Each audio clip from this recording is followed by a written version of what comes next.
एक श्रीदाम नाम के भक्त हुए हैं, बड़े दयालु थे, मुगल बादशाह के खजांची थे।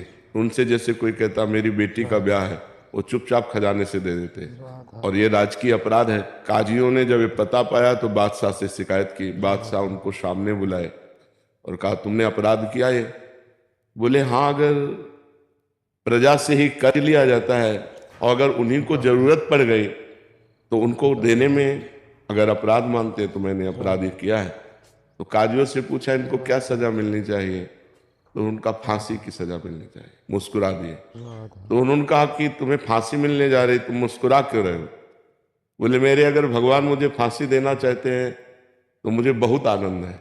मृत्यु तो होनी थी लेकिन परोपकार में मृत्यु हो रही। उनका तुम्हारी अंतिम इच्छा क्या है? तो विट्ठल भगवान महाराष्ट्र में जो है ना, वो उनके इष्ट थे। उनका एक बार दर्शन करा दीजिए विट्ठल भगवान के। तो सामने गए और कहा आप राजी हो? अगर आप राजी हो तो हम राजी हैं। इधर ये विट्ठल भगवान के दर्शन करने गए, उधर विट्ठल भगवान पहुंच गए। 14 वर्ष की अवस्था, नव किशोर स्वरूप और एक पीतांबर की झोली में रत्नों का ढेर। बादशाह के आगे से रत्न फेंके और कहा देख तेरे पूरे खजाने की कीमत एक रत्न में नहीं होगी, ऐसे ये दिव्य रत्न है, रख ले अपने खजाने में। तो उनका हो कौन? तो उनका मैं नौकर हूँ श्रीदाम का।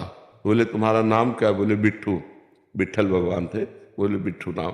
और बोले तुरंत हुक्म कर कि मेरे मालिक को फांसी से मुक्त किया जाए। तुरंत घोड़े दौड़ाए और वो उधर आदेश देने लगे, इधर भगवान अंतर्ध्यान हो। जब श्री राम को सामने बुलाया तो उनका एक बार अपने नौकर से मिला दो बस। तो उनका हम तो आपके नौकर, हमारा कौन नौकर है? उनका नहीं, वो कह रहा था बिट्ठू नाम है और श्याम रंग का था। बस उनके आंसू आने लगे कि अरे ये मेरे प्रभु की लीला थी।